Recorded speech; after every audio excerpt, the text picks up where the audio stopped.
నేను ముందు వచ్చానని తప్పుకోకుండా సెంటర్లో ఉంటాడా, పక్కకి వెళ్ళిపోతాడా? నేనైతే ఉంటాను సార్. నేను అది సైకిల్ అయినా సరే ఏదైనా సరే నేనైతే ఉంటాను సార్. అంటే ఆ సైకిల్ పవర్ కార్ కన్నా ఎక్కువ ఉండొచ్చు సార్, చెప్పలేం. ఆ సైకిల్తో గుద్దితే ఆ కార్ కూడా చుట్టపడచ్చు. అంతేనా? రిస్క్ ఉంటుంది కదా.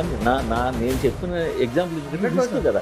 ఇప్పుడు అన్ని కార్లు అన్ని బైక్ల మధ్యలో ఒక సైకిల్ మీద వెళ్ళడం న్యాచురల్గా కొంత రిస్క్. ఎంత టాలెంట్ ఉన్న సైక్లిస్ట్ అయినా కూడా సార్ రిస్క్ లేనిదే రివార్డ్ లేదు సార్. అంటే అసలు సినిమా ఇండస్ట్రీ నేను రావాల్సిన అవసరం లేదు. అంటే మీ కంటెంట్ మీద మీకు నమ్మకం ఉంది. మీ కంటెంట్ మేము చూడలేదు కాబట్టి మీరు సైకిల్ ఎంత గట్టిగా దొక్కుతారో నాకు తెలియదు, మీకు తెలుసు.